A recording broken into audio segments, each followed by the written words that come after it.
Selamat siang, saya Bribtu Ofelia kini kembali hadir untuk memberikan informasi kondisi arus lalu lintas terkini melalui pantauan CCTV kami.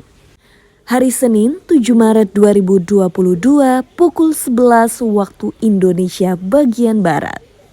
Dan pantauan CCTV kita yang pertama dari kawasan Kalimalang, Jakarta Timur, di mana situasi arus lalu lintas ramai dan lancar dari arah Kalimalang yang akan mengarah ke Pondok Gede.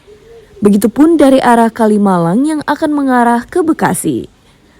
Bagi para pengendara untuk tetap waspada dengan tidak menerobos jalur berlawanan arah. Selanjutnya kita beralih menuju ke Limbangan Garut, Jawa Barat.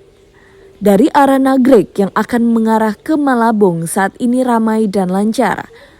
Tetap waspada dengan tidak menerobos jalur berlawanan arah dan patuhi rambu lalu lintas. Sementara kecepatan kendaraan di kawasan ini berkisar 30 km per jam. Dan dalam rangka operasi keselamatan yang digelar pada tanggal 1 hingga 14 Maret 2022, diharapkan para pengendara melengkapi dokumen dan atribut kendaraan. Dan mari tertib dalam berlalu lintas untuk menciptakan keamanan, keselamatan, ketertiban, serta kelancaran berlalu lintas. Dan segera laporkan kejadian lalu lintas yang terjadi dalam bentuk video dan foto, mention Instagram @ntmcpolri disertai dengan hashtag #laporntmc.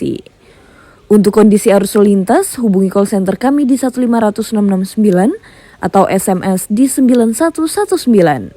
Stop pelanggaran, stop kecelakaan, keselamatan untuk kemanusiaan. Indonesia tertib, salam presisi. Dan demikian Bribtu Ofelia melaporkan langsung dari NTMC Polri. Selamat siang dan terima kasih.